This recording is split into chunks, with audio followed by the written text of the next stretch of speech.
नमस्कार, स्वागत है सत्य समाचार की इस खास सीरीज आजाद भारत गुलाम क्यों के 15वें दिन में। आज आजाद भारत गुलाम क्यों सीरीज का ये आखिरी दिन है और हम आज के दिन एक ऐसे मुद्दे पर बात करेंगे जो हमारे समाज की रूढ़िवादी मानसिकता के लिए दर्पण का कार्य करेगा। हमारे समाज में जब भी कोई महिला अपने पति पर हाथ उठाती है या उस पर घरेलू हिंसा का आरोप लगता है तो यह खबर आग की तरह फैल जाती है। अखबारों की मोटी सुर्खियां, टीवी न्यूज चैनल की ब्रेकिंग अलर्ट और सोशल मीडिया के वायरल वीडियो, हर जगह यह चर्चा छा जाती है। कुछ ही घंटों में मामला ऐसे पेश किया जाता है जैसे ये देश की सबसे बड़ी समस्या हो और फिर समाज में एक नया धारणा बनने लगती है कि महिलाएं अब अत्याचारी हो रही हैं, मर्दों पर हिंसा कर रही हैं। लेकिन असली सवाल यह है कि क्या ये सच है या फिर ये एक सोची समझी मानसिक चाल है जो पितृसत्तात्मक सोच को मजबूत करने के लिए मीडिया और समाज मिलकर रचते हैं। इतिहास में झांके तो साफ दिखता है कि महिलाओं को नियंत्रित करने के लिए समाज ने हमेशा नए नए तरीके अपनाए हैं। प्राचीन काल से लेकर आधुनिक समय तक महिलाओं पर लगाए गए प्रतिबंध अलग अलग रूप से लेते रहे हैं। कभी उन्हें शिक्षा से वंचित रखा गया तो कभी उनके पहनावे और चाल ढाल पर सख्त नियम लागू किए गए। सती प्रथा, बाल विवाह, विधवा विवाह पर रोक, ये सभी उदाहरण है इस मानसिकता के कि महिलाओं की स्वतंत्रता,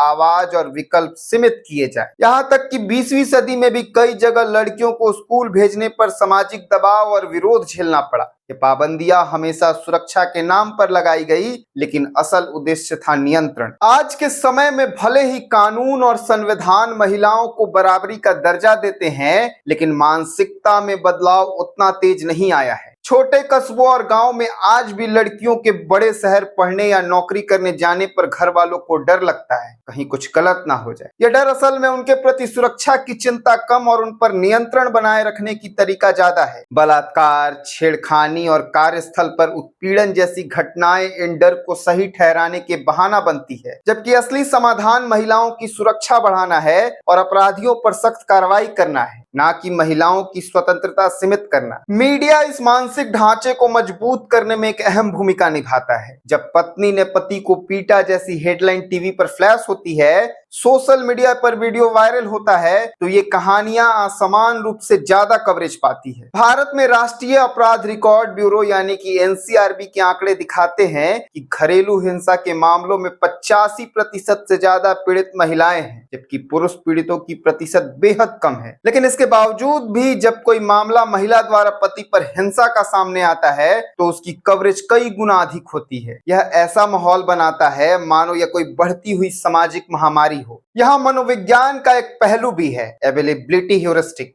लोग उन घटनाओं को ज्यादा गंभीर मान लेते हैं जिन्हें वे बार बार देखते और सुनते हैं, भले ही उनका वास्तविक अनुपात बहुत कम हो। जब मीडिया एक महिला द्वारा पति पर हिंसा की खबर को कई दिनों तक दोहराता है तो लोगों को लगता है कि ऐसी घटनाएं आम हो गई हैं, जबकि असलियत में ये विरले हैं। पितृसत्ता इस रणनीति को एक अवसर की तरह देखती है। जब महिलाएं शिक्षा, नौकरी, आत्मनिर्भरता की ओर बढ़ती हैं तो यह बदलाव उन लोगों को असहज करता है जो पारंपरिक सत्ता ढांचे को बनाए रखना चाहते हैं। तब एक नया नैरेटिव गढ़ा जाता है कि महिलाएं हिंसक हो रही हैं, मर्दों पर अत्याचार कर रही हैं। यह नैरेटिव दो काम करता है, एक महिलाओं की बढ़ती शक्ति को खतरनाक बताकर पेश करता है, दूसरा पुरुष पीड़ित होने की छवि दिखाकर पितृसत्तात्मक नियंत्रण को वैध ठहराता है। सोचिए, जब कोई लड़की छोटे कस्बे से बड़े शहर पढ़ाई या नौकरी के लिए जाती है तो ताने सुनने पड़ते हैं, अब यह बिगड़ जाएगी, घर से बाहर निकली तो संस्कार खो देगी। अगर वह अपने हक की आवाज उठाती है तो कहा जाता है हिंसा कर रही है, पति का अपमान कर रही है। यह महज संयोग नहीं है बल्कि महिलाओं का मनोबल तोड़ने का एक सुनियोजित तरीका है। मनोविज्ञान में इसे गैसलाइटिंग कहा जाता है, जहां पीड़ित को ही दोषी महसूस कराया जाता है ताकि वह अपनी आवाज कमजोर कर दे। मीडिया और समाज दोनों मिलकर ध्यान असली मुद्दों से भटकाते हैं। अगर ईमानदारी से देखें तो आज महिलाओं के सामने असली चुनौतियां हैं असमान वेतन, कार्यस्थल पर उत्पीड़न, शिक्षा में लैंगिक अंतर,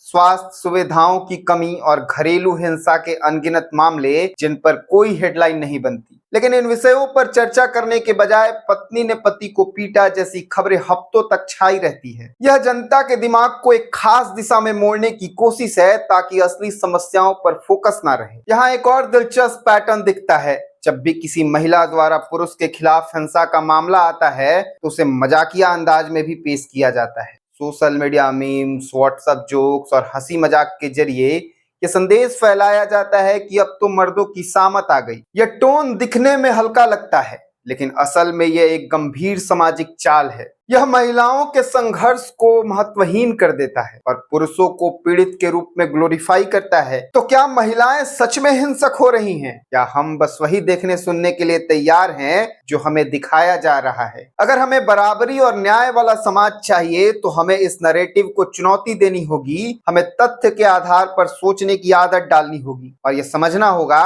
कि बराबरी का मतलब केवल महिलाओं को आजादी देना नहीं, बल्कि उन्हें बिना किसी डर और पूर्वाग्रह के जीने का हक देना है। याद रखिए, किसी एक दो घटना के आधार पर पूरे जेंडर पर आरोप लगाना समाज को पीछे धकेलने का तरीका है। अगर हम सच में प्रगति चाहते हैं तो हमें न केवल इन खबरों के पीछे की मंशा समझना होगा, बल्कि यह भी देखना होगा कि मीडिया कवरेज किस तरह असली मुद्दों को छिपा रही है। केवल तभी हम एक ऐसे समाज की ओर बढ़ सकते हैं जहां न्याय और बराबरी महज शब्द नहीं बल्कि वास्तविकता बने। तो ये था आज का 15वां कारण, एक ऐसा सच जो भारत को सदियों पीछे ले जाने के लिए प्रयत्नशील है। हमें मिलकर इस संकीर्ण मानसिकता से लड़ना होगा और ये सुनिश्चित करना होगा कि किसी एक या दो कारण के आधार पर संपूर्ण वर्ग विशेष के लिए अपना विचार बदल लेना पूरी तरह गलत है। वीडियो यहीं समाप्त होता है और साथ ही आजाद भारत गुलाम क्यों सीरीज भी आज समाप्त हुआ। भले ही हमने इस सीरीज से विदा लिया है, पर हम ऐसे ही सवाल पूछते रहेंगे